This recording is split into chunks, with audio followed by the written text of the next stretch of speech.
So good morning. Welcome, everyone. I'm really honored that you would take time out of what I know is a very busy and hectic schedule for you. So the fact that you would sign up for this and spend some time with me humbles me and makes me extremely grateful. Uh, if you can hear me, someone send me a little message with that message bar just to make sure that we've got communication. There's no glitches there. So if someone just text me one of those messages real quick. Name of the workshop is Up Your Gross. Thanks for the message, by the way. I appreciate it. Um, Name of the webinar is Up Your Gross, and a lot of ways to think about upping your gross, no doubt. That's a little bit vague in that we're talking about certainly improving your average gross profit in used cars, and we're talking about improving your total gross profit and certainly overall total gross profit. So, so um, the main thing to think about as we do these sort of things is think about piling up as much gross as you possibly can. You cannot spend average gross profit. You can spend total gross profit. And I think we always have to have that mindset. I think far too often, even though average gross profit is extremely important, I think too often that ownership and general managers and that sort of thing, I think we get a little too involved in terms of the average gross profit. And while that's important and while we can do things to improve it, the total gross profit is the most important thing. You have a handout. I hope that you took the time to print that out and hand it out to your folks. There's not a lot of things you'll have to write down, but if you'll make some notes on it, it's helpful. It helps you retain things, and there are a few places where you're going to fill in the blank.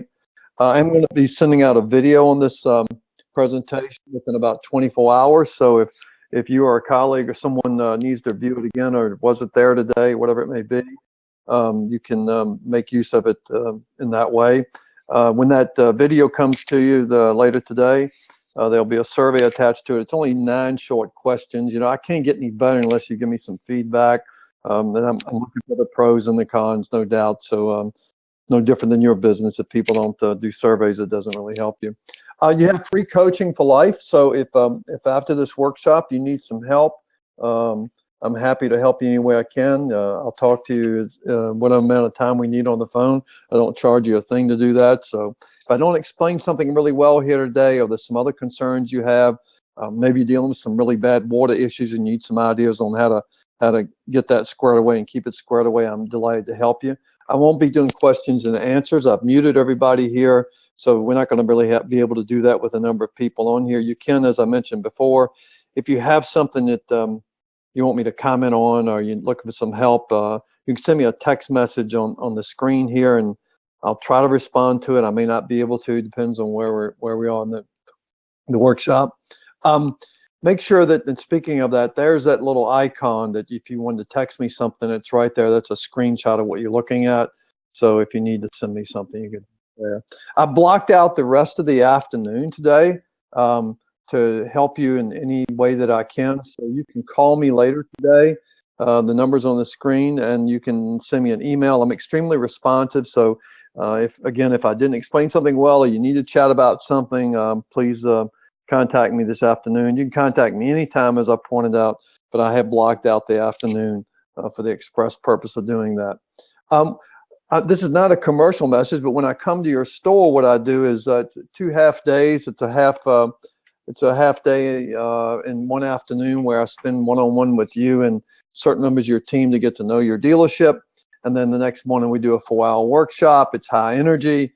And then what's critical, though, in any workshop I do, and even with this webinar, and I want to emphasize this to you, that after this is over, within a day or so, maybe right after this meeting for you, you need to have another meeting where you sit down and go through your notes and talk about some of the things that we're going to talk about here today and try to figure out how you can put it into play at your dealership. These type of webinars are kind of tough to do because I can't see you, and it's hard to connect with you when we don't have eye-to-eye contact, but I'm going to make it as high energy as I can and do the best that we can with this. My background's not all that important, but I was a new car dealer for a long time. I know that a lot of you are my previous clients, you're friends of mine, you read my material, and I'm really grateful for that. But I was a dealer for a long time. I had some really tough franchises in the early days, so a lot of what I share with you today is a result of the School of Hard Knocks. And I worked really hard to remain relevant. I cashed out in most of my stores back in 2003, but I'm still very involved in this business, and I'm trying to stay on top of what's going on, what the changes are. So the things I'm sharing with you is from the School of Hard Knocks and from paying attention to what's going on in the marketplace. Here's what we're going to be talking about today. We'll talk about growing your business and how big the market is. And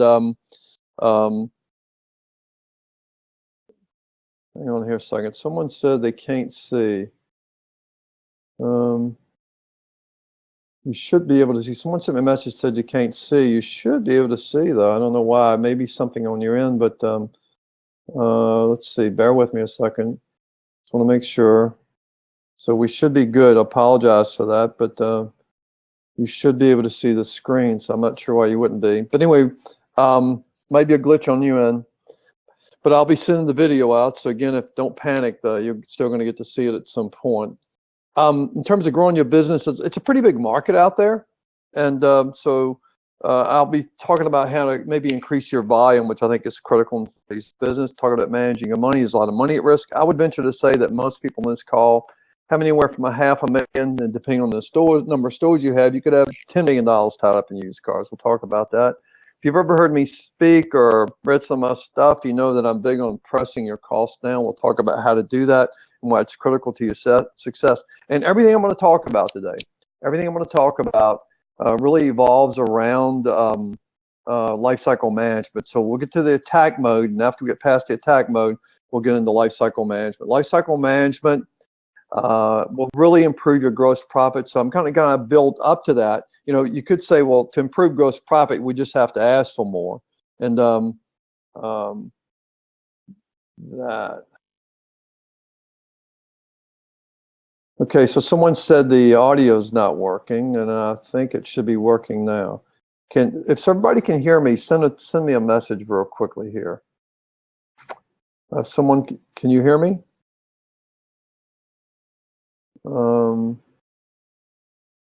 Yeah, someone said the audio is fine, so we should be okay now.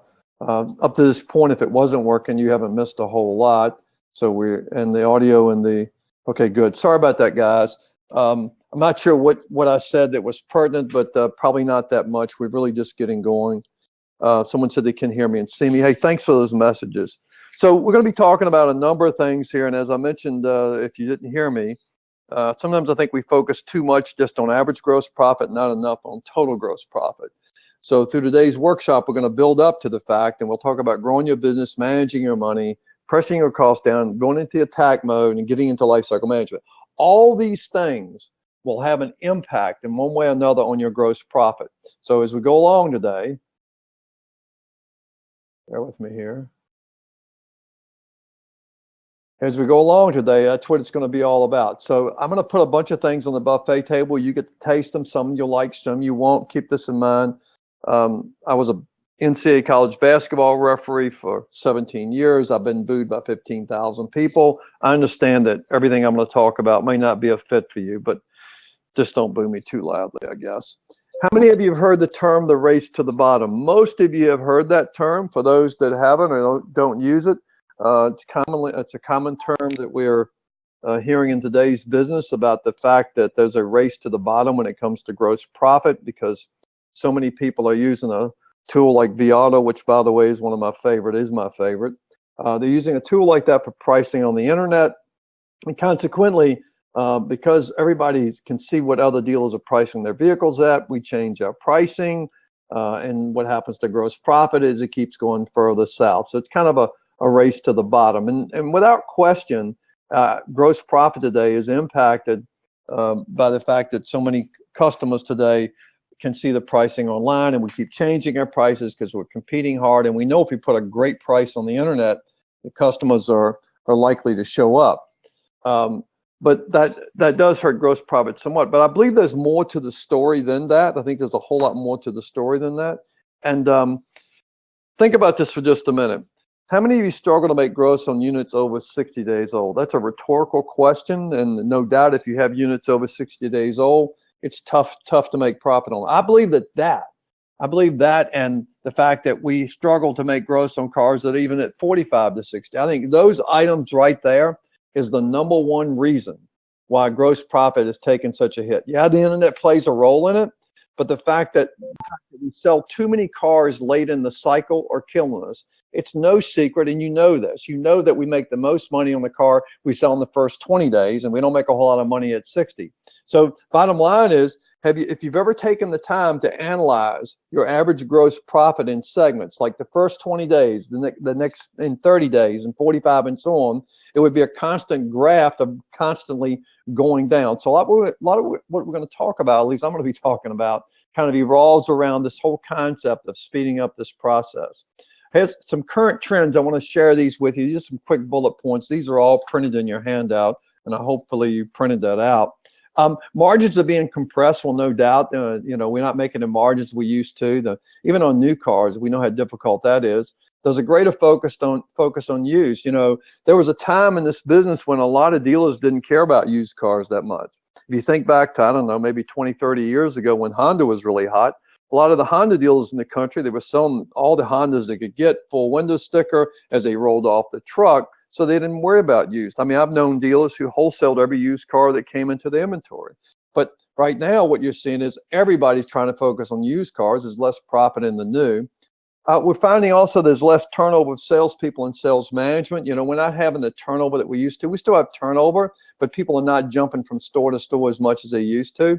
Our expenses, no doubt, are increasing. You know, it's tough to control expenses as certain things are going to go up no matter what. So everyone's trying to figure out how to become more efficient. That's the number one thing. How can we become more efficient? I think some of the things I share with you today will help you with that. And there's a new generation challenging our processes. You know, there's a lot of change going on in the world, in the industry, and our processes.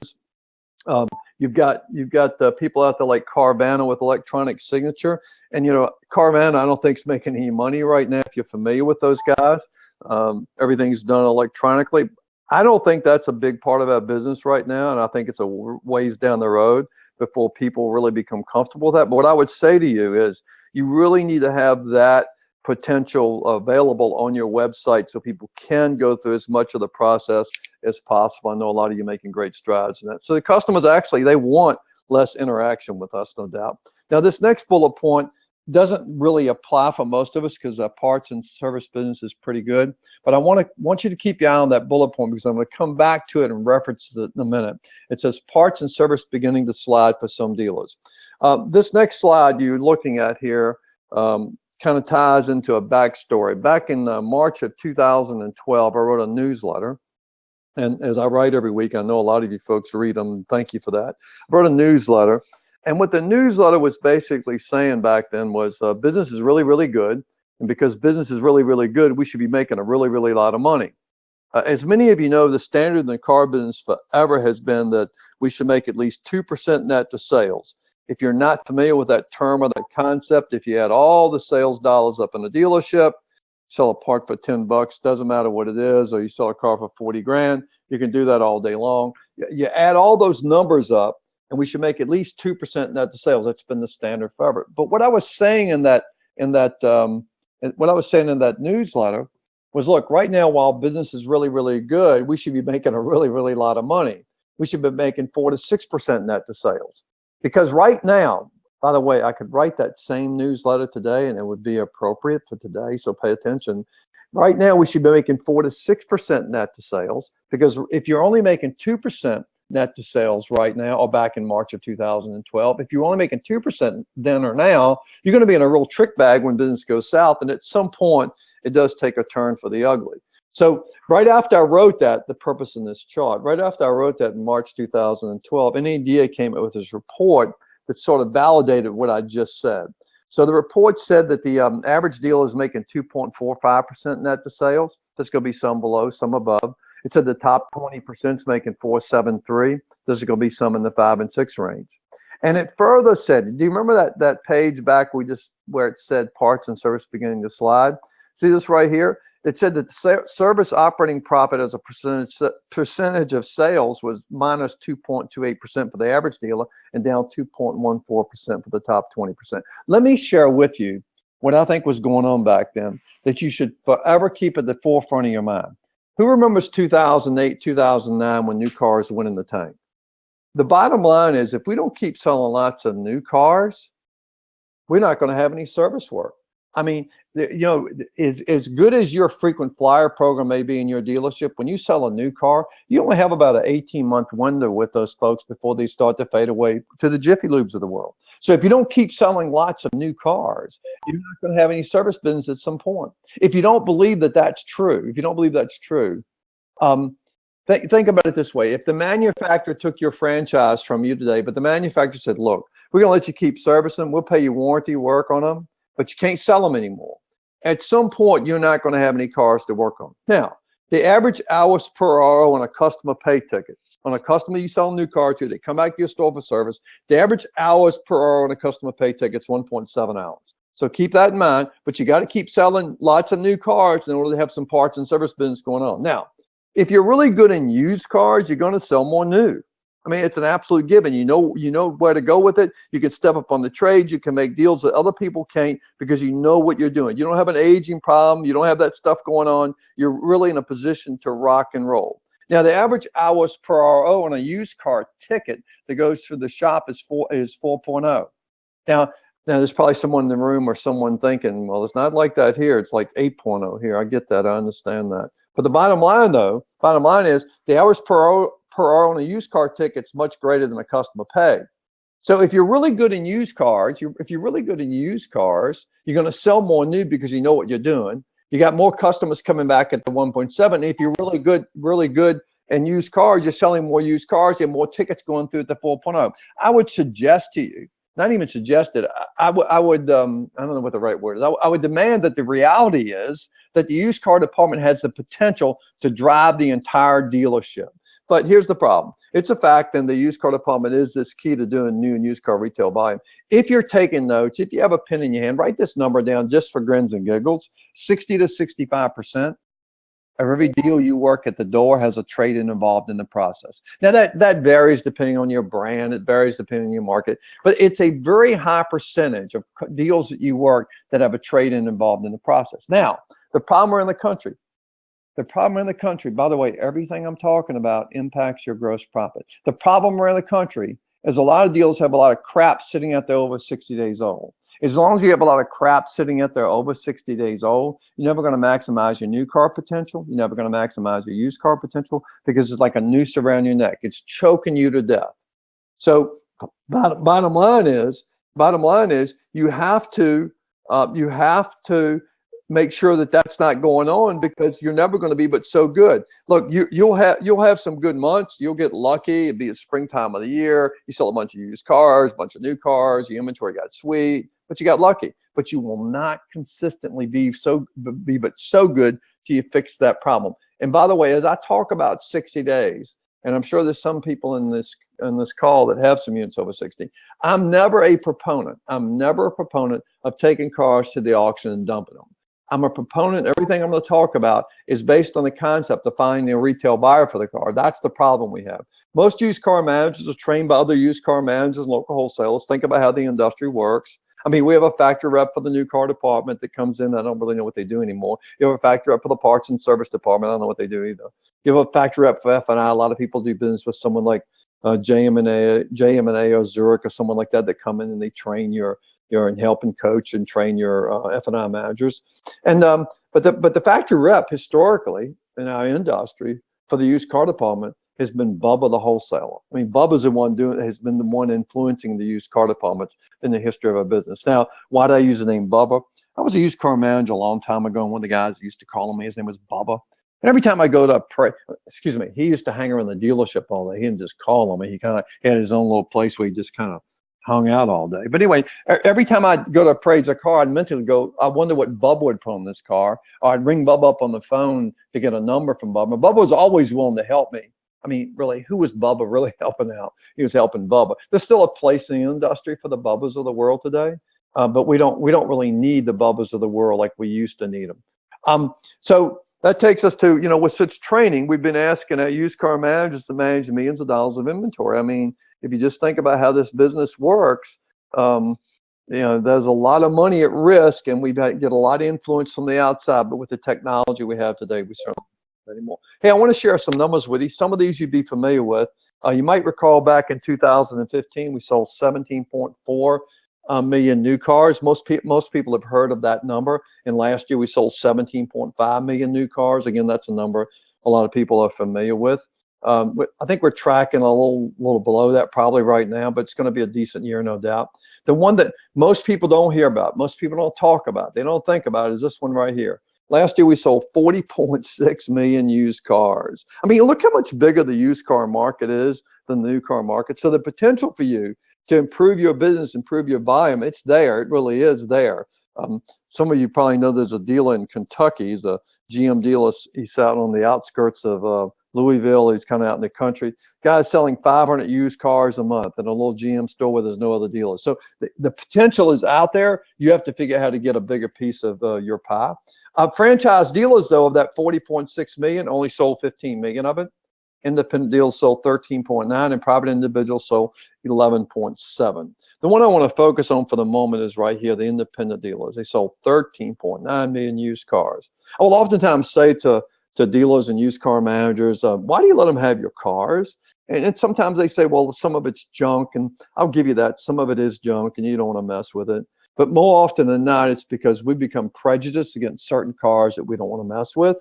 I mean, let's pretend that we're a Ford dealer, and let's further pretend that the Honda Accord is the #1 selling used car in your market, and you trade a really nice Honda Accord in, and 60 days later you still have it, and then you take it to the auction and lose $2,000 on it.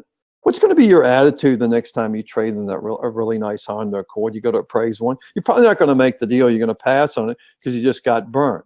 Look, if it was a #1 selling used car in the market, and you couldn't sell it, that's on you. You didn't picture it right. You didn't price it right. There's something that you didn't do right if you can't sell the #1 car. I'll tell you what happens more often than that, though.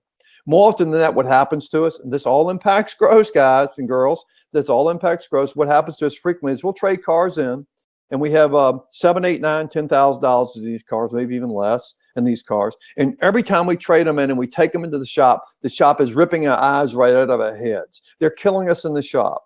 And we conclude that we can't make any money on these types of cars, so we off those cars. Bubba and the gang eventually end up with those cars, but we still need inventory.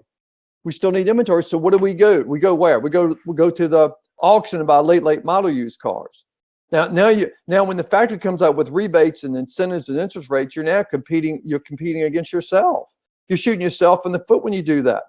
So you'd be far better off if you keep those cars. But the problem in the industry is we as managers, we get tired of not being able to make any money on those cars, so we let them get away from you. I'm going to give you some suggestions, hopefully, on that later.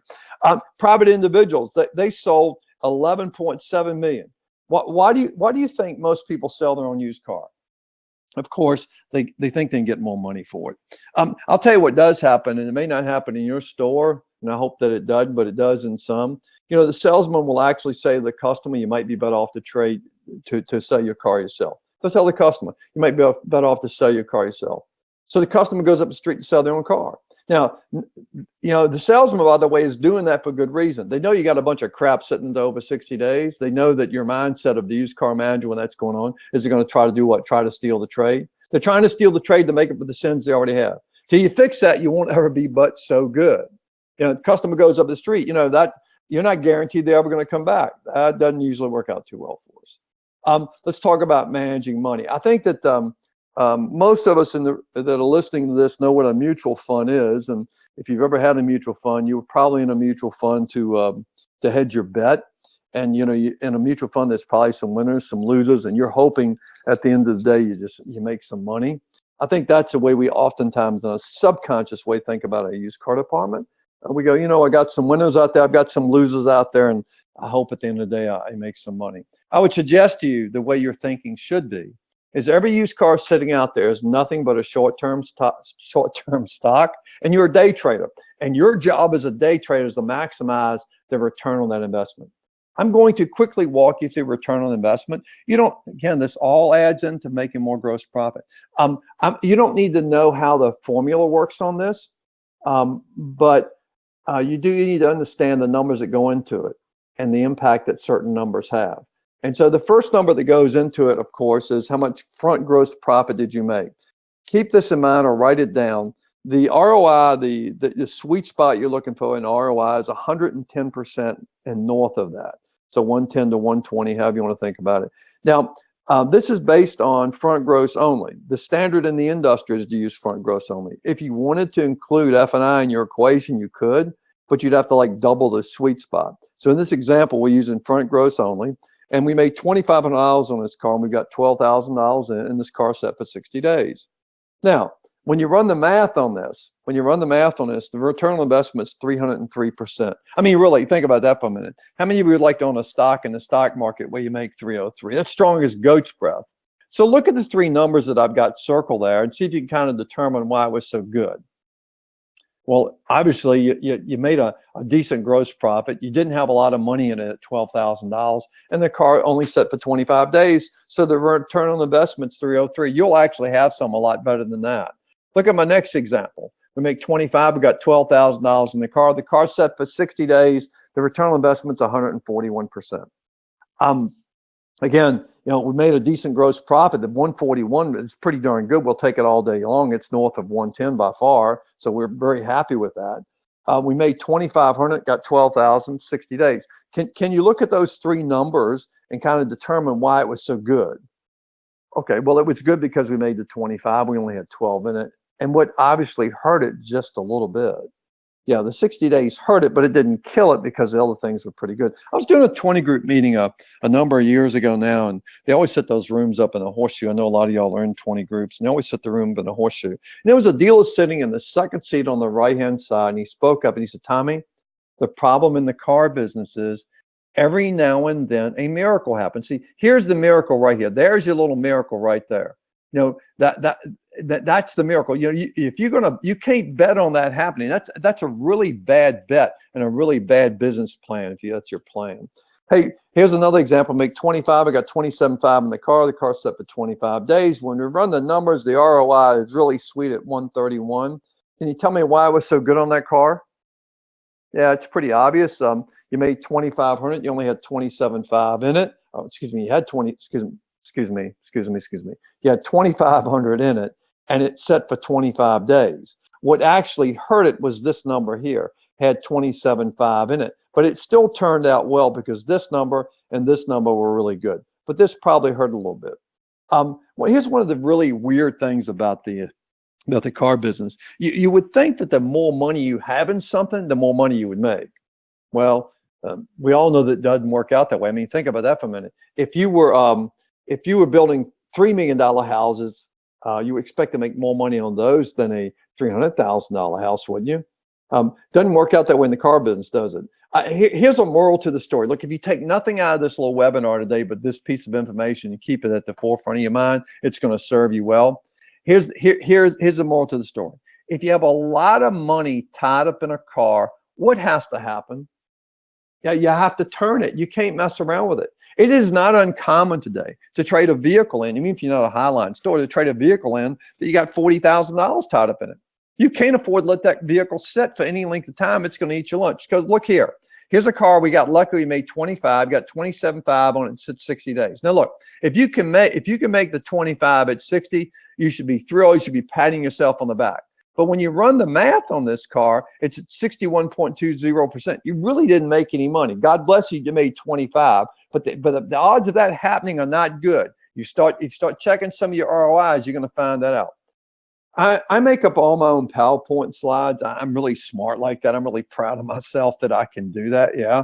The next slide I'm going to show you is the one that is my all-time favorite that I've ever made. You probably have never said this, but you've heard someone say it in your career probably. I don't want to get rid of it because I can't replace it. I'm going, what? Yeah, they'll say that. They'll say, well, I don't want to get rid of that car because I can't replace it. Now, they're talking about a vehicle they've had for 85 days. And they're saying, I don't want to get rid of it because I can't replace it. Really? Say it one more time. I don't want to get rid of it because I can't replace it. Why do you want some more of that? It's been out there for 85 days. If it is set for 85 days, there's a reason it is set for 85 days. It's ugly. It's a bad color. It's got bad miles. It's stinky. I mean, the equipment's not good. I don't know what it is, but it's got to be something. Now, I'm going to give you some more examples of this that are they're kind of fun to look at. Here's a car you got $15,000 in, and we're going to do this backwards. And so we hit the ROI. 117 is north of 110. So we hit the ROI. We should be very pleased with that. That car set for 25 days. We only make $1,200 on it. Now, I'm not suggesting you should only make $1,200 on a car. There's some cars that you do well to do that probably. But in this particular example, because we turned this $15,000 vehicle in 25 days with the sweet spot. Same car, we hit the sweet spot, it's at 118, the car's set for 60 days. But on this $15,000 car, in order for it to hit the sweet spot, you got to make 29 at 60. Trust me on this. The odds are not in your favor. We kind of concluded that, I think, together here. Now, let's pretend that you keep this car for 60 days. And at the end of 60, you're thrilled that you're going to make the 12. You're going, you know what? I can make 12 on this car. We've had it 60. You're thrilled, as you should be. But look what happened to the ROI. It went in the tank at 49%. I'm not suggesting you should make 12, but there's some sets of circumstances where you'd be better off to make the 12 win sooner than later, which again, remember, one of the Achilles heel of average gross profit today is you're selling too many cars late in the cycle. Units like this destroy your average gross profit in the end because you ain't really making 12 on most of those anyway. Now, let's say you're one of those folks sitting in this room right now in this webinar, and you are a believer in 90 days. God bless you if you can make that work. But let's say that at 90 days, you get lucky enough to make $1,200 on this car that you got 15 grand in. Look what happened to the ROI. It went right in the tank at 32%. You're kidding yourself. Now look at this. This is fun. We're going to hit the sweet spot. We hit the sweet spot at 116. You held this vehicle for 90 days. In order to hit the sweet spot at 90 days on a $15,000 car, you got to make $4,300. What do you think the odds are of that? Hey, how about this? How about if it was a $30,000 car and you keep it for 90? That's not unusual today, is it? What do you think you got to hit then? It's got to be double that. What if you got 45 grand in the vehicle? Think about it. You're not making any money on those cars. You really are kidding yourself on that. Here's something that if you're not tracking return on investment, ROI, I have a spreadsheet I'm happy to send you. You'll need to send me an email and request that. I also have a Google Docs type spreadsheet that I'm going to share with you later that is really cool and really helpful. But I have a lot of dealers that use these ROI spreadsheets. And this is an example of a dealer. Sent it to me some time back. It's a little bit dated. I took the names of the salespeople, names of the customers off, just so you would know where it came from, obviously. But it is a real spreadsheet. And in this example, as you can see, oh, excuse me, I'm sorry about that. Bear with me. In this example, as you can see, the dealer on this car, hang on here, don't go anywhere, y'all. Hang tight. Okay, on this particular car on this sheet, we sorted this by the number of days in stock. When I get these sheets, I probably get 300 of these a month. And when dealers send these to me, I love sorting through them. I love sorting them by different columns. I've sorted this one by days in stock. So you can see this dealer sold a car in 4 days, and he made a 699% ROI. So you're going to have some really good ones. Here's another one he sold in 4 days, 1,055. Now, think about it. You can't do that if the car's sitting in the shop for 10 days. So for some of you, this won't be possible maybe. But anyway, here's one for 5 days at 589, 227, 444, 199, 135, 610, 274. He had this one goofy deal here. I don't know why he had that car. It wasn't a good deal. He had 19 days, something probably, I don't know what it was, doesn't matter. 112, 115, 310, 280. See, these are 23 days, 26 days, 189. All those are pretty good. Now, I can promise you, almost on every one of these I look at and sort, right after we get through the first 30, 35 days or so, it goes south. Look at these numbers. Look at these numbers. Excuse me, look at these numbers. 44 days, minus 10, 46, 57, 30 days, minus 33, 51, minus 9, 54, 68. I'm not saying you should be dumping cars at 30 days. That's not my suggestion. But the reality that you have to come to grips with is you're not making much money on cars past 30 or 35 days. And those are the ones, for y'all that are sitting around complaining about average gross profit and all the factors in the marketplace that are hurting you, those are sort of there, but you've got to control what you can control. And what you can control is trying to sell cars faster, which we'll do when we get into life cycle management. But these cars right here are just absolutely destroying most people's gross profit. We came up with something, another spreadsheet for you that I would encourage you to consider using called 30/30. And boy, does a light bulb go off when you see this. And I get about 200 or 300 of these every month, and I love looking at them. I'm going to show you some examples in a second. This is really easy to use. And again, I've got this in another spreadsheet I'm happy to send to you, and I've also got it in a Google Docs concept for you that I'll share with you later. But on this side here, every time you sell a unit, you put the unit in the stock number, and then you put the gross profit, and it's going to show you what it's average. And on this side, it's every car that you sell that's under 30 days old. This is not hard to do. It's really kind of shows you just where you're going. I would use front gross only. You can use whatever you want. And on this side, if you sell a car and it's over 30 days old, it goes on this side. Now, it's going to populate at the top with the averages. So I'm going to show you some examples of some I've gotten recently. I didn't cherry pick this. I was just trying to put the presentation together, and I just threw them in there. So here's the deal: is making 2117 on everything under 30, 672 over. 964, 557, not too bad. 1988, 219. Now, what do you think those units at over 30 are doing to his average gross profit? He would be better off, by the way, if he could move more of these units here that he's selling over here. Even if he was making less gross, it's still going to improve his average. 2729, 484. 1867, 986. 1472, 773, double. 1476, 337. 1428, 301. 1499, 681. 1190, 471. I hope you can see that these things play a huge role in what you're making on gross profit. I mentioned a spreadsheet to you, and I'm not here to try to sell you anything, but I do want to show you this. I have a spreadsheet, and you would input it. It tracks 30/30 automatically for you. It gives you the gap report, which we're not going to be talking about today, but I just want to enlighten you about what gap is. Gap is a term that I invented. It's called giveaway profit. It's a difference between your internet price and your transaction price. It's really simple to track. When you start tracking gap and you can narrow the gap, that means that you're holding the line that much more when the customer shows up on used cars. Here's the bottom line of that, folks. You can't afford to put killer prices on the internet designed to drive traffic to the front door and then drop your drawers when you get there. When you start tracking gap, you'll see how much you're actually giving away relative to your internet price. You probably know who your giveaway artists are, but this will kind of point it out for you. Look, whether you want to be a one-price dealer or not, and I know we could debate that all day long, whether you want to be one or not, you're sort of turning into one because you don't have the margins to work with. So most people are doing a better job today of training their staff. I'm happy to provide you with this. Send me an email later, and I'll be happy to send it to you. Now, press it. We're going to talk about pressing your costs down. Here's a detail page for you. If you wanted to do this one day and you had some extra time and you have access to the information, you could do this. If you were to go and lay out 12 financial statements on a table and go to the used car section of the financial statement, if you were to do that, then you could go on to the used car section and pick out a number that's the sales dollars number, and we would take the total sales dollars and list them here. You sell one car for 20, one for 10, you got 30,000 in sales. You ain't made any money yet, but you got 30,000 in sales.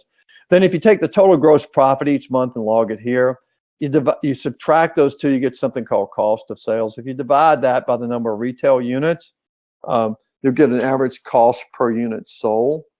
When we do that, when we do this little drill, what we generally find is the month in which your average cost per unit sold was the lowest for the entire year is the month in which you sold the most used cars. So let me say it a different way. You'll find the month in which you sold the most used cars is the month in which your average cost per unit sold was the lowest for the entire year. And you'll also find the month in which you had the worst retail unit sales volume is the month in which your average cost per unit sold was the highest for the year.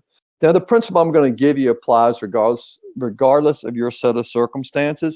There's no set of circumstances that you can share with me that's going to negate anything that I'm about to share with you. So if you were to say, well, Tommy, you don't really understand our market. We have a lot of really, we're in an affluent area. That would be irrelevant. It'd be irrelevant too if you weren't in an affluent area. Think about this for a minute. I mean, if you were in Texas, it would stand to reason that in some parts of Texas, no doubt, that you might do a really good job with high dollar picking up trucks and SUVs.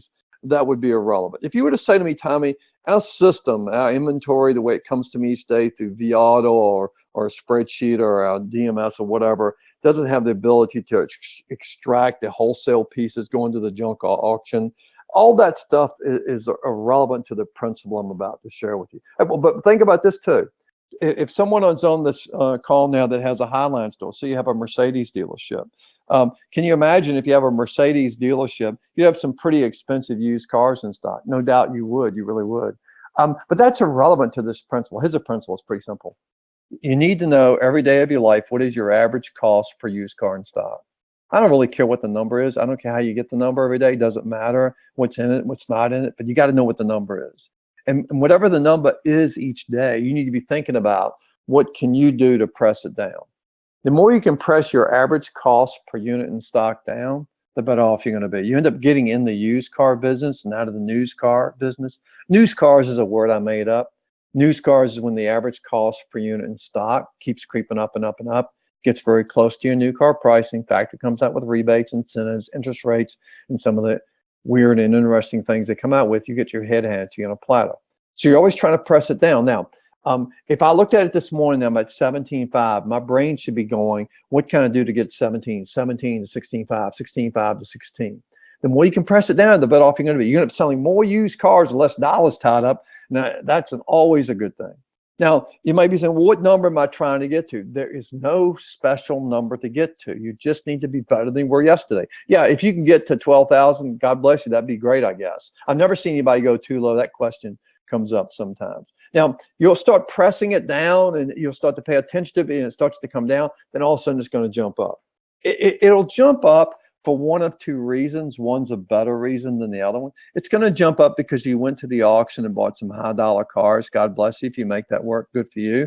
And that's okay as long as it's working. That'll jump up for that reason. I'm not telling you not to do that. It'll also jump up because you traded for some high dollar stuff. By all means, that's going to happen.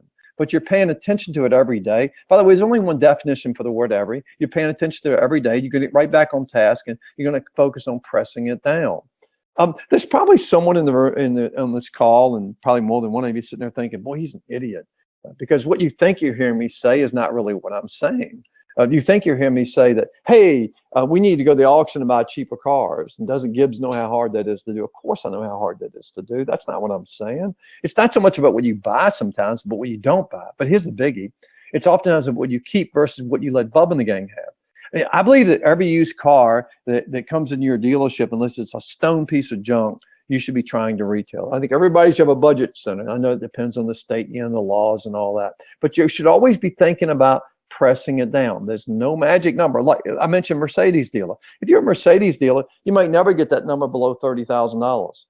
Trust me on this. If you're a Highline store, you have trouble sometimes selling cars that are $60,000 or $70,000. Every now and then there's a particular car that you do okay on, but most of the time that market's really small. You know, you're competing with yourself. Now keep this in mind. There's no magic number you're trying to get to. Hey, if you were my used car manager and I was your dealer, I would drive you crazy about this number. I would ask you 10 times a day, what's the number? I know the more I can get you to focus on pressing the cost down, the better off we're going to be. This, by the way, is I don't make these numbers up. I steal this kind of stuff from people like ADESA and NADA. And I want you to, if you can, try to read this chart with me from this side over here. This is showing that when a dealer sells a $30,000 to $35,000 car, they're making a pretty decent gross. But look at the gross margin; it's 4.8%. $25,000 car, they're making 16.20 gross margin. Notice how the margins improve the more we get over here. We all know that. This is where the real money's made, probably in this $10,000 to $15,000 range. Here's a question for you though. See this right here where it says 30 to 35,000? The question is, can you make money over this way to the far right? Can you make money at 40, 30, 45, and so on? Can you make money over there? And the answer is yes, but it has a but tied to it. I hate the word but anyway, but what must happen if you're going to make money over here? If you're really going to make money going to the right, you got to do what? You have to turn it quickly. Never forget that. When these cars come in your inventory, unless there's something really super special about them and you got a lot of money tied up in them, you're not going to make any money on the car unless you turn the car. So I would urge that you do this every day. Let me just show you this real quick. On the left-hand side here, this is from some vAuto software, and I've got some other pages I'll show you. This one's a little bit dated, but it shows the same thing on the other pages. And in this vAuto software, it's sorting this dealer's inventory 0 to 30, 31 to 60, 61 to 90, 91 to 120, 120 days and up. And over here, it shows you the average cost for each of those categories. So at 0 to 30, this deal's average cost is 93, 31 to 60, it's 14, 61 to 90, it's 17, 91 to 120, it's 20, 120 days up, the average cost per unit in stock is $24,000. Now, Surely you're pretty quick, I know. So you can probably see there's a connection between this column right here and this column over here. And the connection is, look, as the number of days goes up, what happens to the average cost per unit in stock? So it's pretty simple to understand. There's more butts that can fit in these seats than in these seats. I don't know how a dealer with half a brain would look at this and go, we need more focus here, a little less here. You're going to have some of these, no doubt. See this number right here, the 16070? See it, 16070? That's that dealer's average cost this morning. And so based on what I just said to you, what should we try to do with that? Do what with it? Press it what? Press it down.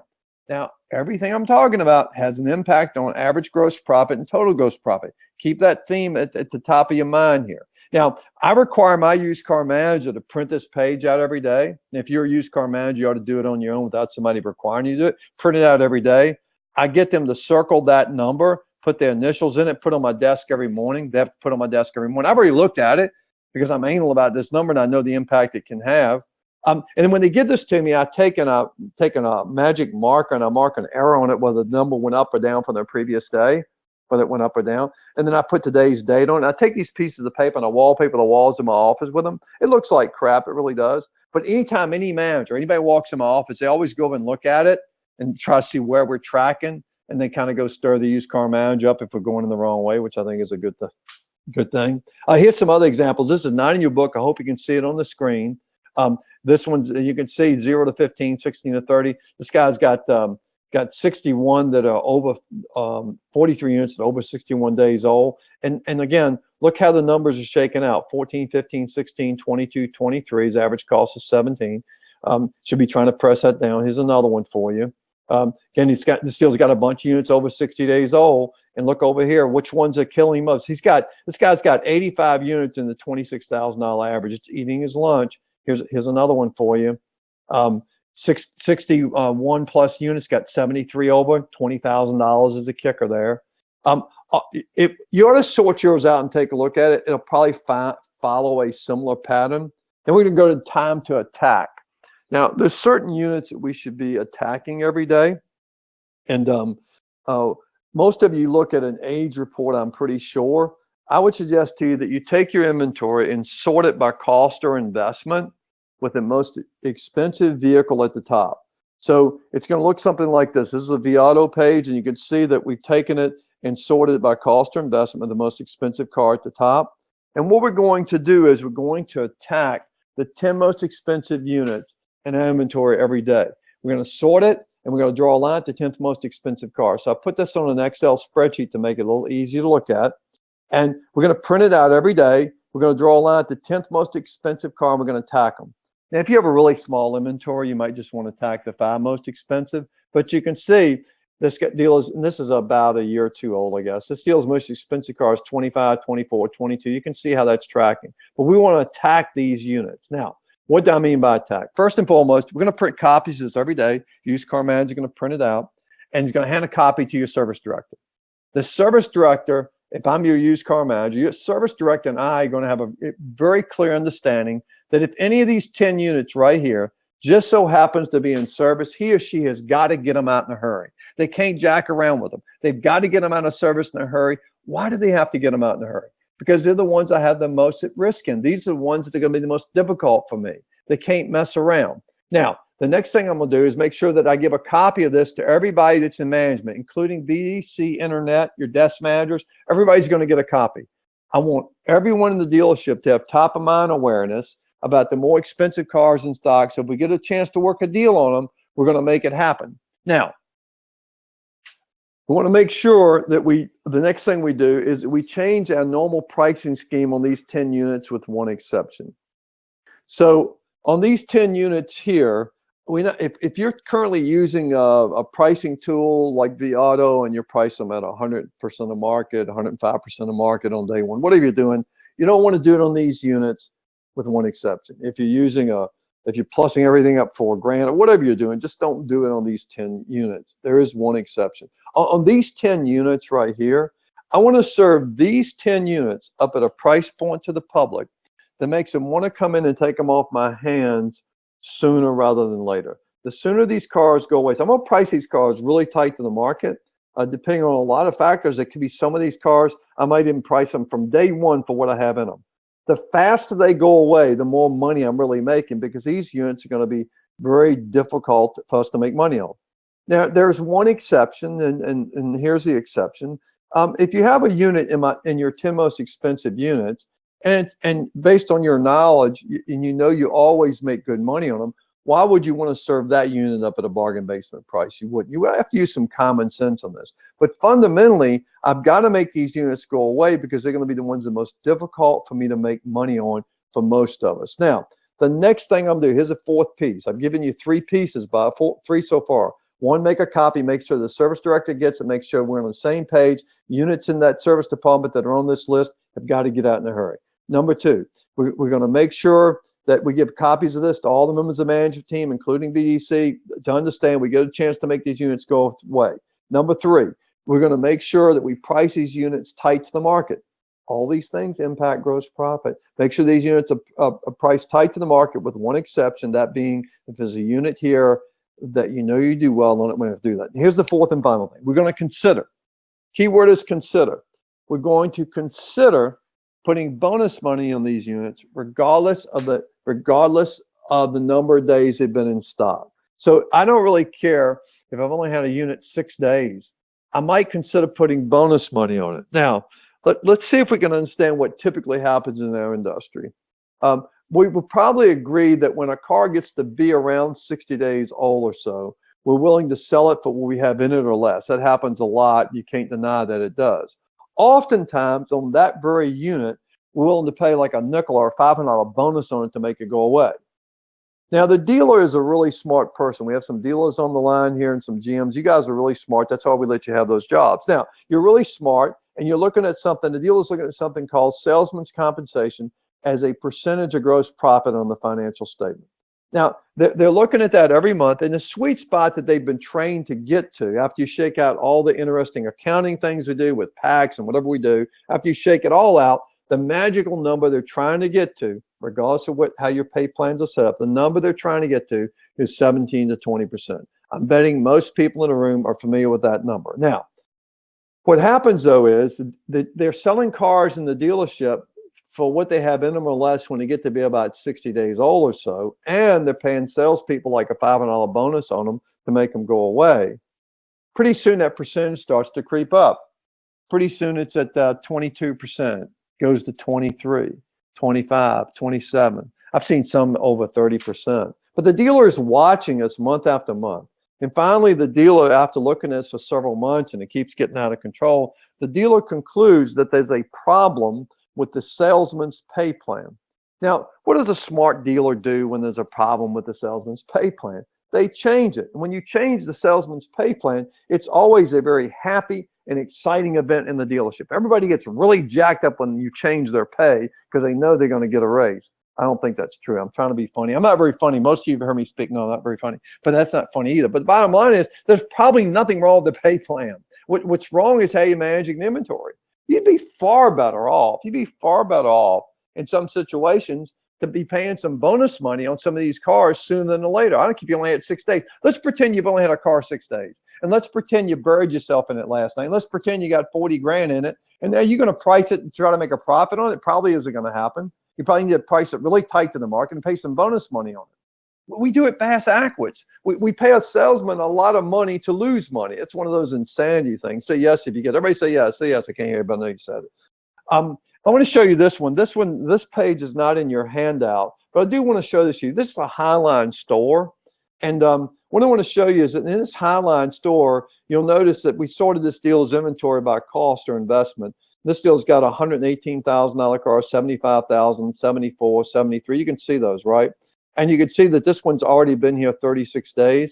I mean, think about the amount of gross profit they're going to ultimately need to make on this car to make any money. 51, 72, 123, 68. Now, this is a pretty successful Highline dealer. They do a really good job. He actually is a Porsche dealer, but they do a pretty good job in their store. But these units here, they ain't doing such a good job on this right now, but these units here are going to kill them. So it doesn't matter if you're a Highline store or you're buy here, pay here. It's critical to understand these concepts. Now, this gets me to my favorite subject. This will be the last subject. So, hopefully I'll keep this less than an hour and a half, because I know that a lot of y'all want to go sell cars. But this piece right here is really important.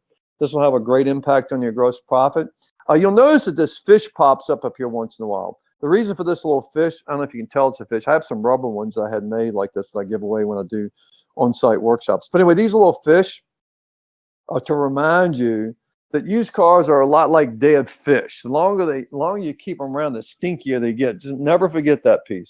So we're going to get into life cycle management. We acquire cars. We're going to do a trade walk. We're going to break these down for you in a second. So we'll get into this. Before I actually get into life cycle management, I do want to talk about look to book. Most of you are familiar with that term. If you're using vAuto, it tracks it for you. It's only as good as the information you put in there. But how many did you appraise? That's what it's asking you in a given month or time period. And how many did you get? And what should the percentage be? So if you appraised 100 cars and your look to book is, and you got 25 of the 100, then your look to book is 25%. So the question often comes up, what should look to book be? The answer I get that most people give me, they'll say, well, our look to book should be 50 to 60%. Now, that's fine. I like that. It's okay. My concept on this is, do you remember the idea of pressing your average cost per used car in stock down? Do you remember that? I like to think about this and reverse it. Your mindset should be you should always be trying to press your look to book up. The more you can press your look to book up, the less of a need you have to go to the auctions to buy cars. I'm sure there's some people here that do okay by going to the auction and buy cars, but you must be a pretty sharp cookie, because that's a really tough gig. I mean, I don't care how smart you think you are, how brilliant you are. It's really, really hard to win that game. How many of you ever noticed that when you go to the auction to buy cars, that the market is always up? Did you ever notice that? When you go to buy, it's always up? Hey, and how many of you ever noticed that when you go to sell, the market's always what? Down. They see you coming. That's for you that happens to you on the very same day. If you're buying, they're up, and if you're selling, they're down. Do you ever notice how that works? So it's a pretty tough gig to win in. The more you can press your look to book up, the better off you're going to be. If you're going to bury yourself at your front door where you got a chance to sell something. You're always trying to press your look to book up. Okay, enough of look to book. Let's talk about life cycle management. Now, I'm hopeful that you will put life cycle management in play. If you do, it's going to dramatically change your world. It's going to make everything so much better. You're going to improve your average gross profit. You're going to improve your total gross profit. Now, if you're going to do this 100% the way I teach it and preach it and have people doing it, you need to have a specific staging area for your used cars when they come in your inventory. So that staging area, every car that's purchased, every car that's traded goes there. A lot of people, if you have a lot of space, you might have an actual bullpen that's fenced off. They go in the bullpen. That's wonderful. If you don't have that, find some space in the back part of your lot where you're going to park these cars. Mark it off with paint or cones so the other stuff doesn't get put in there. But you need a specific staging area for these cars to be parked. And then life cycle management is going to start on day one that you own the car. It's going to start on day one with the trade walk. You can do this probably without a trade walk, but boy, the trade walk makes this so much better. And when we do the trade walk, we're going to do this. All the cars that are purchased or traded are in the trade walk line, you might say. Now, we're going to decide the first decision we're going to make as we do a trade walk every morning. Now, look, the trade walk takes place every morning right after your Save a Deal meeting. If you're not doing a Save a Deal meeting, maybe you ought to get back to it. Do you remember I was talking about look to book? Here's a suggestion for you. If you're doing a Save a Deal meeting every morning like you should, where you get all the managers together, we sit down, we go through all the pending deals, and we get all the deals squared away and put stuff together.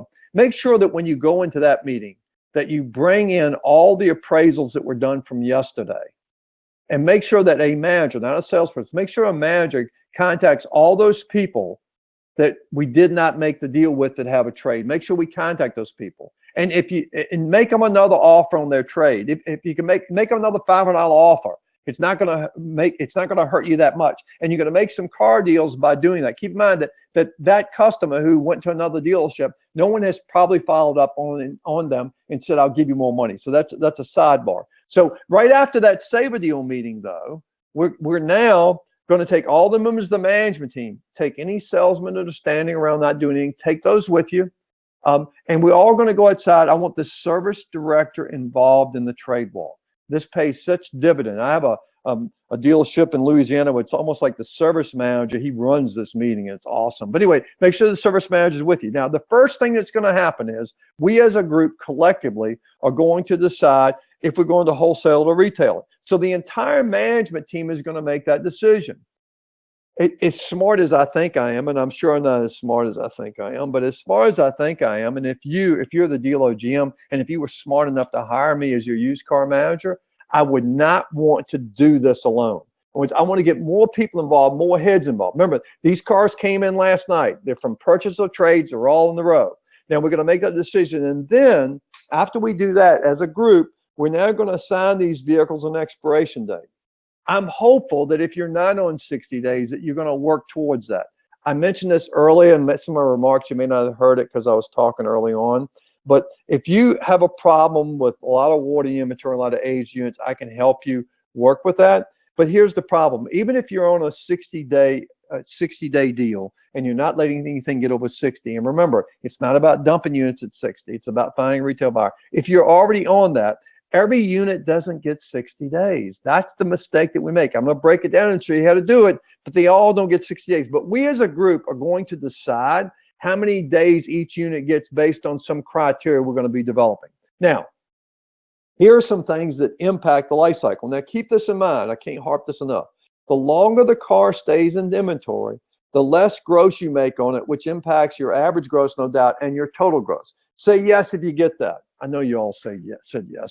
I really hate that I can't see y'all's eyes and talk to you. But anyway, so understand that. So we're trying to make sure that we're improving our overall gross profit with this. Now, these are things that will impact how long a car stays with you, and the longer it stays, the worse it gets. Acquisition to the shop. So if you trade a car or buy a car and it sits for 2 or 3 or 4 days, you're just screwing the whole thing up, because the longer it sits, the less money you're ultimately going to make on it. Shop and parts issues. So let's say you have shop and parts issues. That's not unusual. Maybe our shop isn't big enough. Maybe we don't have enough technicians. Maybe someone's out sick. Maybe parts department isn't being very cooperative for whatever reason. You got some issues going on back there. But the problem, and I do understand the reasons for this, the problem is we're not willing to reroute. In other words, we've been taught to keep everything internal. Don't send any cars up the street. I get it. I totally understand that. But you know what? Sometimes you as the dealer or the GM, not the used car manager, I wouldn't give them this authority, but the dealer or the GM, sometimes you have to make a big boy, a big girl decision, and you have to send stuff up the street. Let's pretend with me for a moment that you've got a big sale weekend coming up, and for a lot of people, it's Labor Day weekend, Memorial Day weekend. Those are sometimes good in some markets. And you got a big sale coming up, and you're getting ready to promote it. It's Wednesday afternoon. The sale kicks off on Thursday, let's pretend. And you look out back and you got 12 used cars you need for the sale. So you go to the service director and say, hey, I really need these cars, ready for the sale this week. And service director says, I don't think I can get them done. We're just so backed up and the guys are all busy.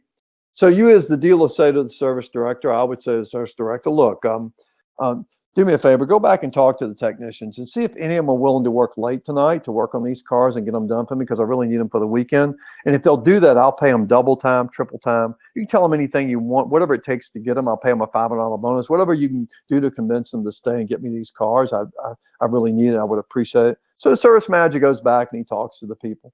Comes back an hour or two later and says, hey, nobody wants to do it. They're all tired. They're beat up. It's been hot, blah, blah, blah. At that point, I'm going to make a decision. And my decision is going to be, I'm sending them up the street.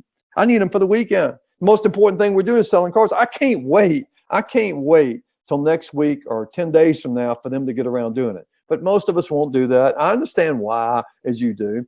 Photos, the quality and the quantity of your photos are not that good. If you don't have a photo booth, you're really missing it. If you're still taking photos outside, or you have an outside company coming by to do that, you're missing it. It just isn't really working for you. Most people today shop the internet. More than 85% of the people that are shopping for a used car shop the internet. Your photos have got it really stand out. There's some dealerships that take as many as 100. They post 100, take 125, post 100. The standard has become about 40 in a photo booth. Look, if I bought another dealership today, the first thing I would invest in is a photo booth. If I didn't have a couple of stalls I could paint up and light up, I'd go up the street and rent some more property. That's how critical it is today. Keep this in mind. when people look at your website, and some of you probably need some work on your websites, but when people look at your websites, they're not just comparing you to other dealers. They're comparing you to the Amazons of the world. And if your stuff isn't standing tall, that's one of the reasons you're not getting traffic. But again, these are life cycle factors. And remember, what I'm saying to you is that this impacts the photos, the quality and the quantity impact how long a car stays with you. The longer the car stays with you, what happens to gross profit? It's an absolute killer. They don't get posted on the internet in a timely manner. I don't think we have too many problems with it today, but it does still happen. Pricing. So, your pricing is all over the place. You're not quite sure how you're doing it. You're not changing them fast enough, whatever it may be. Those things have an impact. Gross profit. You got a mindset about gross profit. You're putting everything out, trying to knock a home run on everything on day one. Not saying you shouldn't be knocking some home runs. I think that's one of the missing components in that business today. We've gotten too zeroed in on the software. There are some units you need to be shooting the moon on day one for 10, 15, 20 days, maybe. But sometimes we're messed up on that because the boss is beating us up so bad about gross profit. And then pay plans sometimes have an impact. Now, if any of this stuff is going on, here's what's going to happen to you. It's obvious. You end up with a slow turn. Well, everything's getting slowed down. It's not getting through the system. Starting to age on you. As the aging starts to occur, and what happens when aging occurs? Well, you can't really do any volume. I mean, if you can't get stuff through the system, if you've got things slowing you down, it's impossible to do volume. And of course, gross profit gets impacted. It gets impacted because the stuff is sitting longer. I cannot say it enough. If you want to improve your gross profit, you have to improve your speed probably. You end up with a poor return on investment if any of that stuff is happening to you. Attitudes going to crapper. I don't know how many of y'all realize this, but people who work in the sales department are very emotional people. It doesn't take much to get their panties in a bunch. And when their panties get in a bunch, they can't do business. I mean, it's a piece of reality. I was a new car dealer for a long time. And I don't say this to be bragging, but we made the most money with used cars when I ran the used car department. I took ownership of the used car department. I always had a couple of used car managers or so, and I still had those, but I ran the used car department. I figured out a long time ago as a dealer principal that I didn't have to spend a lot of my time in new cars. It is what it is. I knew how to suck up to the factory people. Parts and service, the more time I spent back there, the more stuff I screwed up. I mean, I knew what to look at, but parts and service didn't need a lot of my attention. F&I didn't need much of my attention. The controller, they didn't need much of my attention. They know what they're doing. I know what to look at. But I figured out the number one place that I, as a dealer principal, had the greatest impact was the used car department. And I always had a business partner that I think the world of still today. His name is Ashton Lewis. You may know him. He's in the Virginia Beach sort of market. But anyway, long story short, he and I would get involved in another project. We'd buy another store. We'd build a building. So I would get distracted from used cars, and I would turn it over to my GM or my general sales manager for those guys to run it. And we never made as much money when they ran it. That wasn't because I was smarter than them, which I wasn't.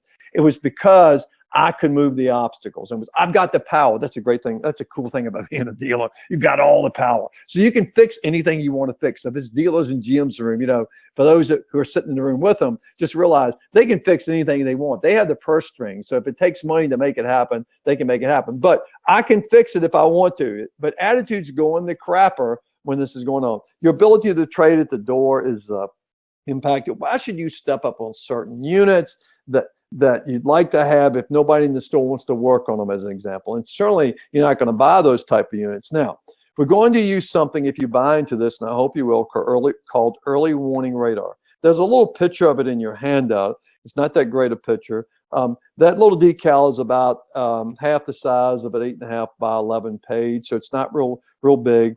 Probably about as, if you open your palm up, it's about as big as your whole hand, probably, if you do that. And this is a little decal that I would suggest you consider using on some cars. This is an early warning radar car. This is a problematic car. So get the picture now. We're doing the trade walk this morning with all the members of the management team. And we're looking at these cars and we're going down, we're deciding if we're going to wholesale or retail them. And then we're going to assign them expiration dates. One of the expiration dates that we might assign some of them is an early warning radar date. Now for me, you can do it differently if you like. For me, an early warning radar car gets 20 days. This is a car that I'm a bit concerned about. And what I do is with these decals, these stickers, is I take a magic marker and I write in here when this car has to be gone by. This doesn't go on every car. It just goes on the early warning radar cars.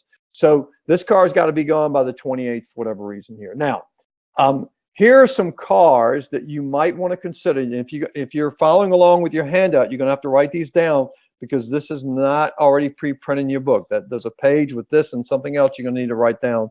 So I suggest you grab a hold of that or make some notes. Early warning radar car. We're all standing here this morning looking at the car. We're making a decision and we're going, you know what? This is a car I'm concerned about. Here are some cars, some types of cars that you might want to make early warning radar. It's overappraised.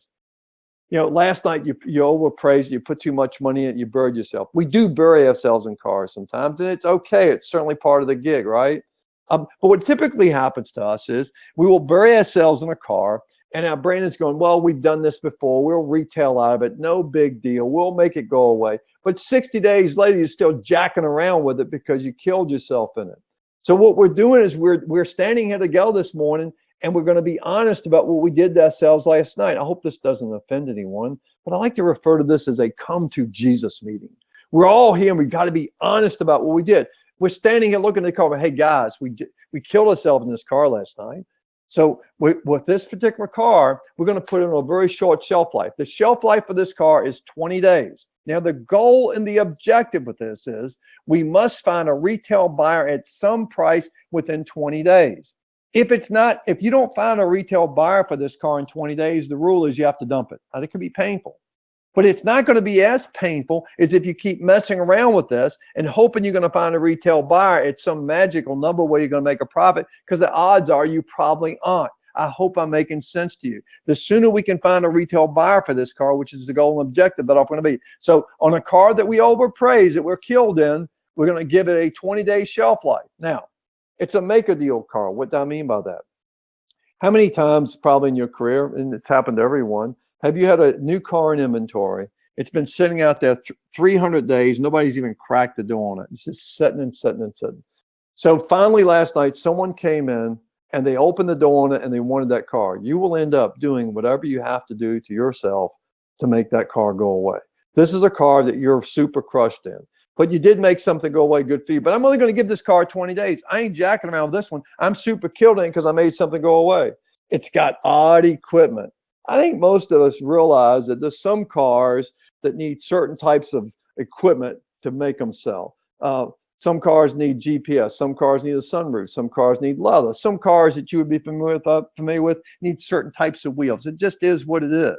And so if it's got odd equipment, I'm going to price this one really right, give it a 20-day life cycle and get it out here. Again, the longer the car sits, the worse the gross is going to be on it. We need to move this car out. Here's what's funny. This is kind of interesting. Sometimes a car with odd equipment on it is a car you bought at the auction. Yeah, you do that. Sometimes you're standing there bidding on a car, and you're bidding, and they drop, and you're staring at the car, and they drop the hammer, but that ain't the car you bought. The car you bought's already out the door. Now you're sitting there thinking, what? Maybe you are, maybe you aren't. But what? The bottom line is that if that's never happened to you, it's only because you haven't been to enough auctions in your life. You haven't bought enough cars, because it happens to everybody. They walk up late, they start bidding, but that ain't the car.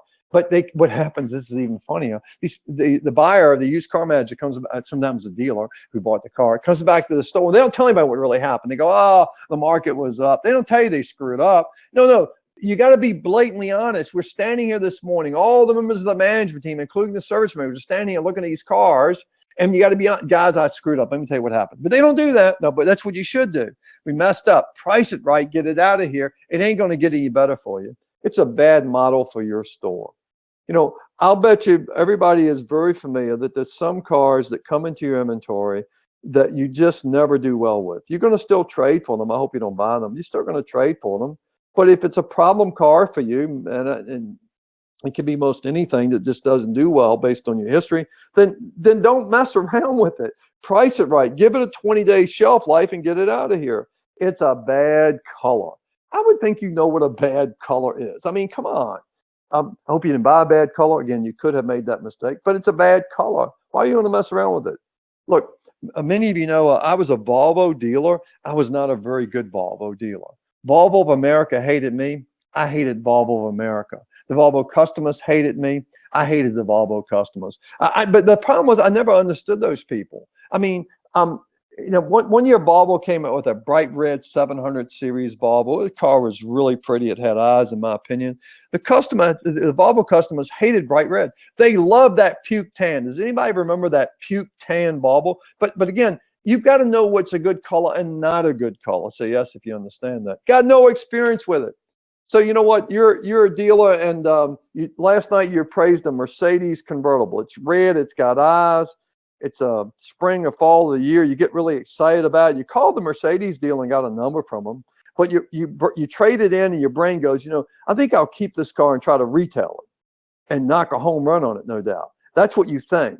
But 60 days later, you're still messing around with it. You'd be far better off to price that Mercedes close to the market, try to capture a retail buyer you would never have captured at your dealership, and make a little bit of money, but you'll try to hit a home run. And God, I'm not saying you shouldn't try to hit a home run for a few days, but at some point before we get to 20, this car has to go away. Now, let's suppose that you get to 20 and you have to dump it. You got the number from the Mercedes over in the big city, the Mercedes dealer. If you take it back to them, they'll still pay you for it, but you're probably going to lose a little money because of what you spent on it. But I'm telling you, you'd be far better off to take that approach and hanging on to it, thinking you're going to hit a home run because it ain't happened. It's a customer trade out, one of my favorites. You ever have a customer that they were born hating the world? They hate life. They bought a new car from you about 6 months ago. I mean, they've been a pain in everybody's butt. They've complained to everybody in the store, the cashier, the porter. They've talked to every manager in the store. They just keep finding stuff wrong with the car. They just hate it. So your dealer hears about this customer, and your dealer says, look, this guy's a neighbor of mine. He's bought 3 cars from us. Do me a favor. Just trade him out of the car. Now, let me ask you something. How killed are you in this car when the dealer gets involved in something like this? How buried are you in this bad boy?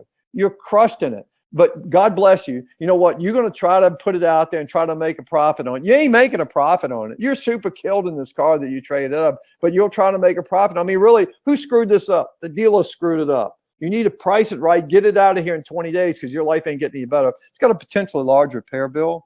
I mean, we've got the service manager on the trade walk with us this morning. And so we're walking the cars, and we traded a car in last night. We thought we were going to spend $800 on it. And the service man says, you know what? We've had some problems with this particular type of car recently. Let me pull it in the shop. We'll take a look at it, and I'll report back to you. So an hour or two later, the service manager comes back and says, hey, it's going to take $1,800. Now, at that point, you might decide to wholesale it. But my point here is there are times when the RO will absolutely bury you in a vehicle. If that be the case, your odds of making a profit and hanging on this car are not good. Dumping it may not be a good option for you for whatever reason at that moment. But the goal right now is to price this car at a really great price, and it may require you to price it for less than you have in it. But again, you have to trust me on this. You would be far better off than hanging on to this, because this car is going to kill your average gross, and it's going to kill your gross as you go down the road. It's a high dollar vehicle. I mean, I mentioned this a number of times, but it's not unusual today to trade cars that you got a lot of money tied up in. I mean, $40,000, $45,000, $50,000, even in some trucks, no doubt. Don't mess around with it.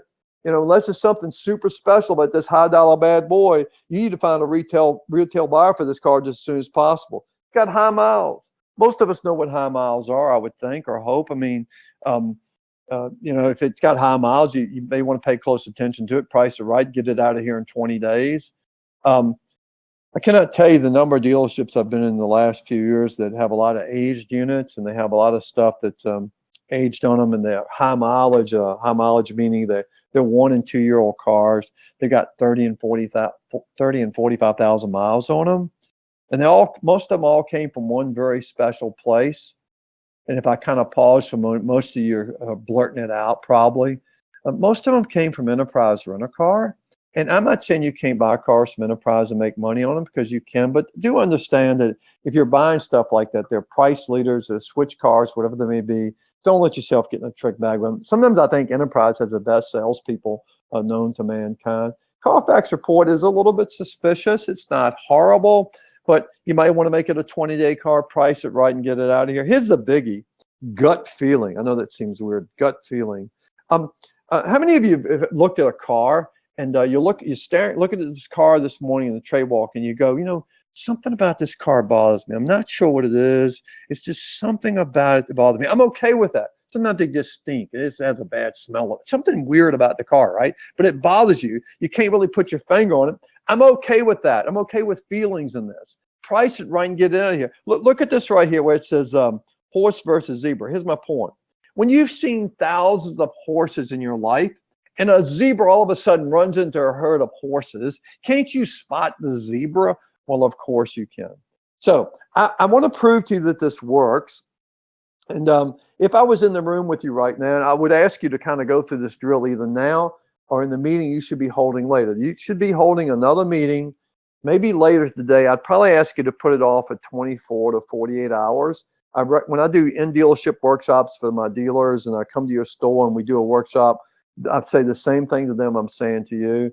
You need to let everybody kind of digest this, take some good notes, have another meeting, put some ideas up on the board that you got from the meeting, and then pick the most common ones and focus on them for the next for the next 90 days or so. Focus on just 2 or 3 of those you put on the board. I'm babbling a little bit, I'm sorry. And focus on this for 90 days. You're going to see a definite improvement in your business. But if I was there with you right now, I would say to you, who in the room, who knows what their oldest used car is in stock? And if it's not one of these recall problem cars, that's what we want to be talking about. So you might say, well, my oldest car is whatever. And I'd ask you to describe it to me. And you should go through this little drill.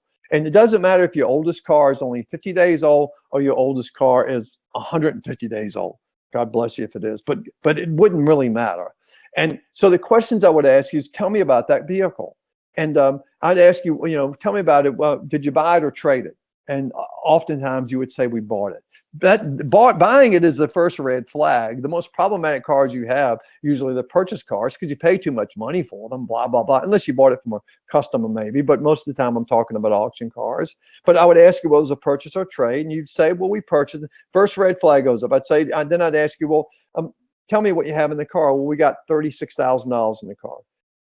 And what color is it? I'd get you to tell me the color. What's the equipment on it? And what are the miles on the car? I'd ask you all these questions about the vehicle, right? And you should be doing this with your oldest cars in stock. Ask these questions.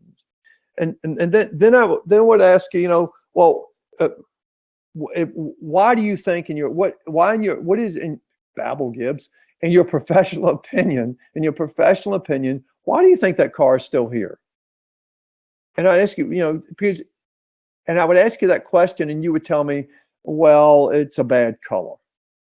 We bought it at the auction. We were too high in it for the beginning. You would give me some kind of answer, right? You would. You really would. You go through your inventory and do this with the oldest stuff, right? Doesn't matter if your oldest stuff isn't even over 60. Just do it. You'll find this out. And here's the point. Whatever answer you give me, I don't care what the answer is that you give me as to why it's still here. Whatever the answer is, that answer was present on day one. It doesn't all of a sudden pop up on day 61. Used cars don't age on day 61. They age on day one because you ain't paying attention. If it's a bad color, it's a bad color on day one. I have a great example of you. I have a dealer, and this dealer has Toyota and Chevrolet. And so I'm doing some work at his store, and his oldest vehicle was 85 days old, and it was a Ford. And I said, well, why do you still have it? He says, because it's a Ford pickup truck. I said, what do you mean? He says, it's a Ford pickup truck. I said, why is that a problem? He said, well, because it's a Ford diesel. Now, I don't really understand the path he's going down at that point. He said, it's a 6.0 liter. If you know anything about Fords, apparently the 6.0 is not a good truck. So I said to him, let me ask you something. He said, what? I said, when you traded that diesel, it was a trade-in, by the way. I said, when you traded that diesel truck in, when you traded it in, did it have a gas engine in it, and you took it out and put the diesel in? Now, he found my humor. You probably aren't, but he found my humor in that. But the point is, what day is it a problem? It's a problem on day one. And this kills your average gross profit because you're not paying attention. Say yes if you get that. Yeah, you get that. I want to show you a case study that we just completed. I'm really excited about it. This is 2 dealers about the same size. This is not in your handout. This is 2 dealers of the same size, and they're both on a 60-day term. They're both very disciplined about 60 days. One of them just recently got his discipline to that, but they're both on 60 days. And I want to show you what's going on with these 2 dealers. This first dealer doesn't have life cycle management in play. He's not utilizing life cycle management. I'm going to give you the rest of life cycle management in just a minute that'll make this picture come true. Oh, poo, hang on. So this particular dealer, he retailed 28 cars in the first 30 days. Remember that 30-30 sheet I urged you to think about utilizing? He sold 28 in the first 30 days, and his average gross on them was $1,758. The total gross is $49,000. He retailed 52 cars in the second 30 days, and his average gross was a $711. So his total gross on that group of cars is $36,000. Now, his average without wholesale losses in the equation, this is what he averages, $960 without throwing wholesale losses in the equation. So he generated $77,000. He had 18 pieces he wholesaled. He lost an average of $746. His total loss on those units was $13,000. So in the final analysis, when you throw it all together, he retailed 80 cars. His average gross was $799, and he had $63,000 in gross. Now, the second guy, this guy's been on lifecycle management about 90 days, doing a great job. He retailed 62 cars in the first 30 days. Remember that 30-30 thing? He retailed 62 cars in the first 30 days, and he averaged $1,576. Now, he didn't do as well as this guy did here because he's retailing some cars that he had been normally retailing down the road, but he priced them tighter to the market to make them go away. So he did $97,000 in front gross on those 62. He's selling more cars in the first 30 than he is in the second 30. In the second 30, he sold 27.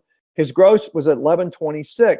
But remember, these cars here are his nicer cars. I'm going to break this down for you in just a second. These are a little bit nicer cars. He generated $30,000 in those cars. His total then was 89 total units, 1,473, 128. He only wholesales 6 pieces and a higher wholesale loss than the other guy. That's because probably he's dumping these cars quickly, pulling the trigger. So he had a loss there. But in the final analysis, he retailed 18 cars. His average was $1,364. He did $121,000. He had 9 cars more than the other guy, but his difference in gross profit was $57,000. So lifecycle management will absolutely improve your average gross profit, and it will improve your total gross profit. Now, here's my suggested expiration dates. You have this handout in your book. You should consider doing one of these 2 ideas, or you can do it any way you want to, really. Early warning radar cars, I give them 20. That's what I just explained to you. Auction purchase cars, I only give them 30. You can do whatever you want, but I only give them 30. The reason I give them 30 is those are going to be the ones that are the most problematic. I can always go back and get some more. If you got a special car you purchase at the auction, you can give them longer, I guess, but you got to put some discipline in. Trade-ins and custom acquisitions, I give them my longest life cycle. I'm trying to get to 45. You may not want to be this tight, but I'm trying to get to 45. But those are my nicer cars. Remember, that screen I just showed you with the cars the guy was selling later, those are nicer cars. That's why his gross was as good as it was. You could do this differently. You could do early warning radar cars at 30 days. You could do that if you wanted to stretch it out. You could give your auction purchase cars 45. And you can give trade-ins and custom acquisitions the max. Look, here's what I'm really trying to get you to understand. You got to get on top of your most problematic cars sooner than you have been, because the way you're currently doing it really isn't working that well for most people. It isn't, because you give them all the same shelf life. Anybody ever remember seeing the movie Wayne's World? There's a piece in Wayne's World where they're screaming, "We're not worthy, we're not worthy, we're not worthy." That's what happens in used cars. They're not all worthy of the number of days you're giving them. But you've been disciplined or not disciplined because you let it go way over 60 and you ain't got a chance there. If you pay attention to these numbers, you really don't have a chance. But we've been disciplined to think about 60 days. But we give everything 60. All used cars are not equal. You need to learn to count backwards, really. It's not about how old the unit happens to be anymore. That's not what you should be thinking about. It's about how many days left in the life cycle.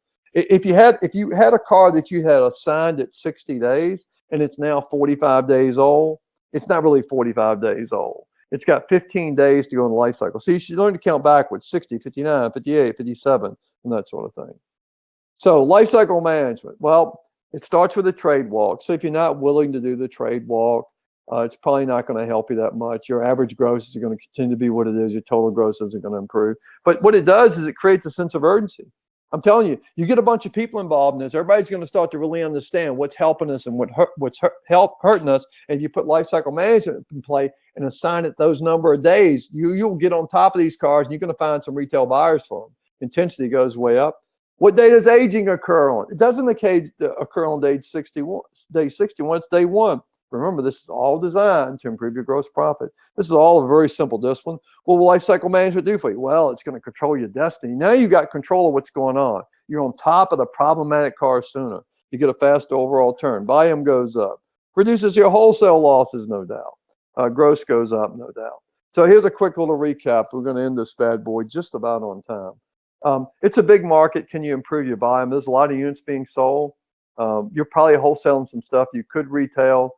I didn't talk about this, and I'll plug it in here right now. I really believe it's time for two-tier pricing.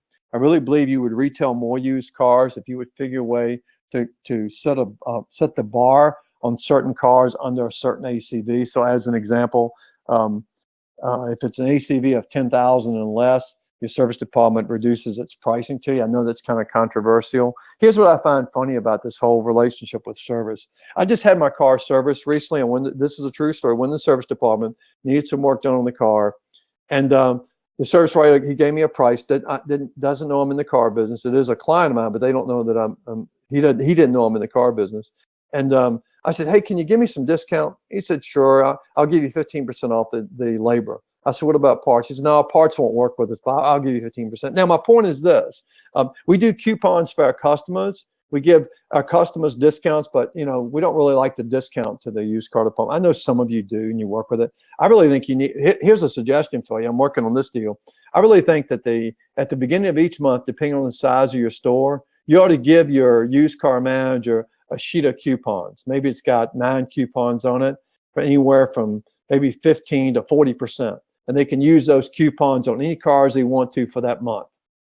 And then next month you give them some more. But that's just an idea for you. Anyway, what if your team had a focus on your money? You know, there's a lot of money at risk out here. Everybody in your store needs to get this. And I'm not picking on service department, but I don't think sometimes that our service folks really understand. They say they understand, but I'm not always convinced they do. They think the used car manager is just being a pain in their butt, screaming, I need the car, but I'm not sure they understand how much money it's costing us.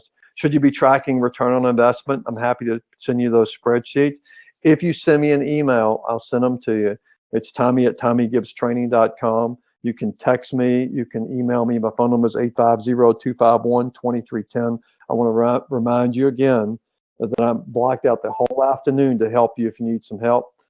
What's the upside of tracking 30/30? You know, I think you'll find that you're going to improve your whole business model by doing so. Are you giving all units the same shelf life? You shouldn't do that, I don't think. It's not going to help you. What's the plus of identifying problematic units? You got it. So I'm going to be sending you a survey and a video. It's going to be coming your way. I really appreciate you taking time out of what's a very busy schedule. I'm going to be doing some more of these on leadership and used car stuff. Probably will repeat this one pretty soon because I had a lot of people I had to turn away. Again, thank you. God bless you. And contact me if I can help you. Have a great day.